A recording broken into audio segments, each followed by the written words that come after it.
you inside our studios here in Atlanta. It is, once again, game time. Casey Stern, 3D.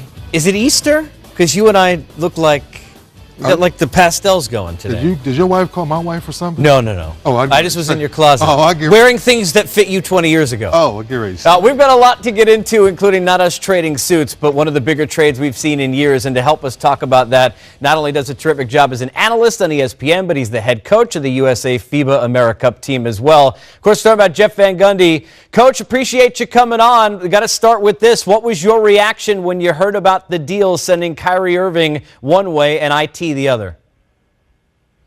Well, before I do that, I want to say my thoughts are with all the people in Texas with that storm. I live in Houston, so I'm hoping for safety for everybody in Texas. But I think the trade that you're talking about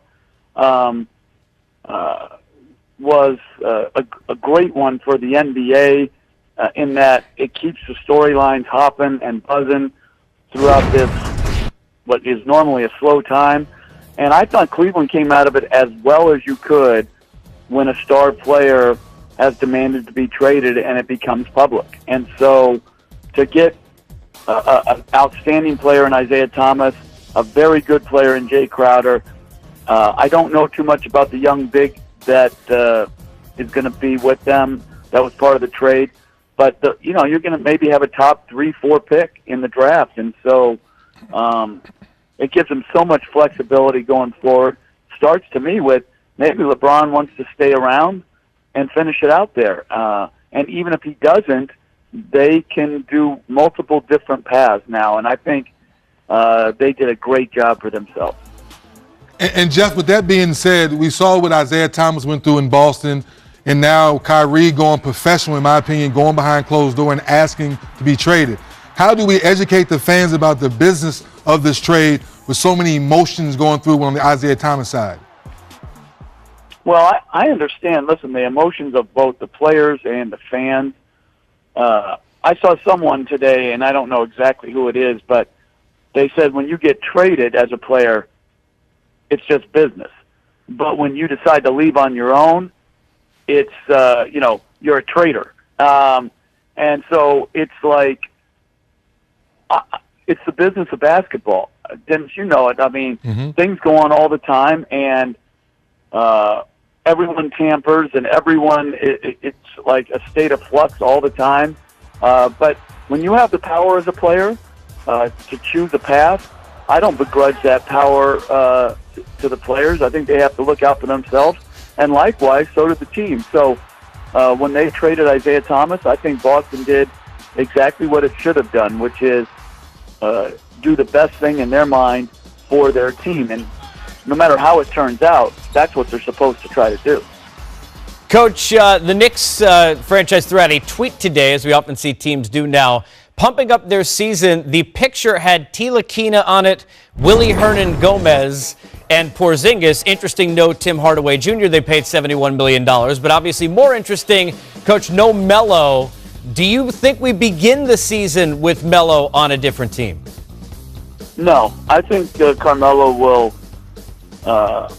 start the season in New York. I don't have any, obviously, any knowledge of that fact other than if he keeps his list to one team, it makes it very difficult to find a way to get it done because Houston doesn't have anything that interests New York because New York's come out and said they want to go young. And who on Houston other than Clint Capella is young, and they already have a young center. And maybe two if you consider Porzingis, a part-time center. So, yeah, I don't see how they're going to get that done if, in fact, Carmelo Anthony wants to find himself only in Houston. You get a chance to, and obviously we know you're doing analysis during the year, but what's the experience been like so far getting to be on the sideline and coach these kids and talk about and kind of explain to some of the viewers about what you're looking for from the guys on your roster here in the FIBA AmeriCup team? Well, this tournament itself is like a one-off tournament in that you have to participate in it to be able to qualify for the World Cup, but the World Cup qualifiers start in November where you play sets of 2 games, home and home, with different opponents. Our first 2 sets in November against Puerto Rico and Mexico. But this tournament is important because it's the tournament, the old Tournament of Americas.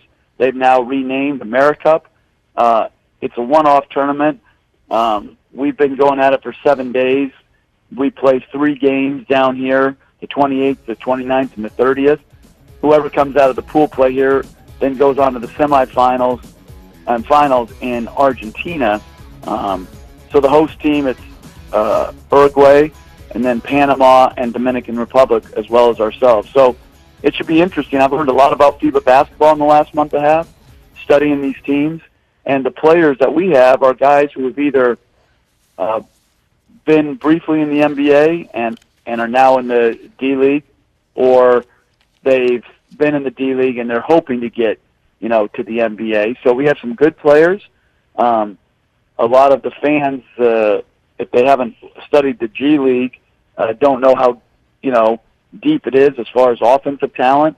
I think our biggest struggle is going to be adapting to the level of contact in the FIBA game, the different rules, and also not knowing the personnel. And because we've been together such a short time, I'm concerned about our defensive habits. Coach, appreciate the time. Enjoy the experience. We look forward to hearing from you as the season begins here in a few weeks. Thank you.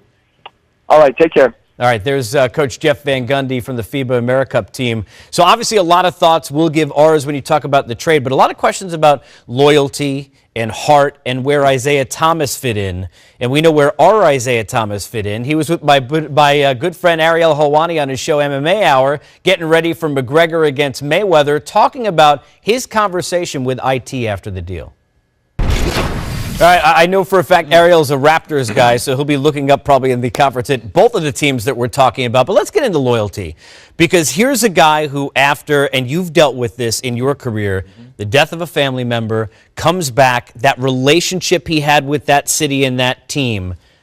Does he deserve to feel maybe a little bit betrayed? No question about it. He's supposed to. When you come into a season, you're bringing your all. You're bringing everything to the table because now your dream has come true of playing in the NBA. And let's face it, he's always had a chip on his shoulder being the 60th pick coming to his draft.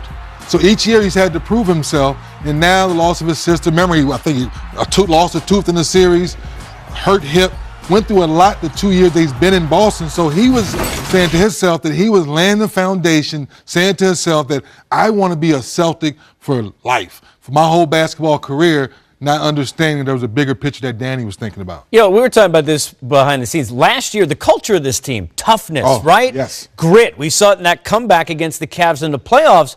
Well, okay, let's look at this and where they're at now, because Bradley gone, Crowder gone, Olynyk gone, Isaiah Thomas gone. Where's the defense, and how tough is it as a player, Dennis, to have all these new pieces gel together in one season? Well, I think that's be one of the biggest challenges for Coach Stevens as he gets ready for training camp. But we know one thing about Morris. He's a tough guy. Brown's young, trying to develop into a tough guy. Let's call it what it is. Kyrie and Hayward in the backcourt, those guys each night are going to be challenged on the defensive end of the floor, because offensively, we know they can go get buckets. But who can they slow down? And to your question, that was one of Brad Stevens' points where he would go 8-9 deep, bring guys in to play that good team defense. It's going to be pretty crazy to watch both of these teams. By the way, they open the season. They do. That also is helpful. Yes. KD chimes in. Here's what he had to say about Kyrie, and obviously we know KD had his own decision. He says he did what he was supposed to do in Cleveland. It's on to the next chapter. I can appreciate what he did. Stood up for himself, showed a lot of courage. It's hard to take that type of criticism when you just want to play ball. I feel him on that. Do you feel him on that? Yes, I feel him exactly. And the reason KD is speaking out so rightfully so, because last year everyone was giving KD the business for wanting to go somewhere else and further his basketball career. Now Kyrie, once again, people, in my opinion, did it the right way, where he and his agent went behind closed door and had a closed conversation. Now it's still debatable how it leaked out and who told who to get the story to break the way it did. That's another story for another day. But for Kyrie doing it the right way, I applaud it and I stamp it, and I agree with KD. He did it the right way. Now, normally when you have your birthday, you get the present on your birthday. Right. We come back, we talk about James Harden. Pretty sure his gift already, Chris Paul. Probably Ooh, good yeah, birthday that's gift. a When we great come back, we'll talk about what's going on down in Houston. The Beard looking to build on the wins with Coach D'Antoni from last year and a different look. We'll discuss the Western Conference shakeup next.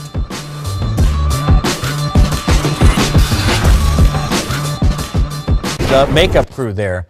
So this is a big weekend. Yes, it is. It's a big weekend. Where are you going with this fight? Man, this is money, money, money all day long. And I'll say this because I've become a UFC fan over the years. Yeah. I get it, and they get in there and they do what they do. But you're talking about Floyd, the speed, and I just think he's going to tattoo him. If McGregor lasts 3 rounds, right? Right. You make 150 mil. Oof. You went 3 rounds with a Hall of Famer who will be 50-0 and undefeated, and you go back with 2 championship belts. Now, not bad. if you're a McGregor fan, I'm That's not not mad bad. at you. That's not a That's not bad bad. way to look at it. But make not bad.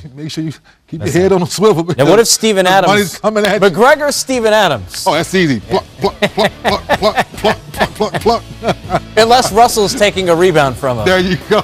But that's a whole nother story for a different day. We'll see you next time on Game Time. More money, more money, more money, more money.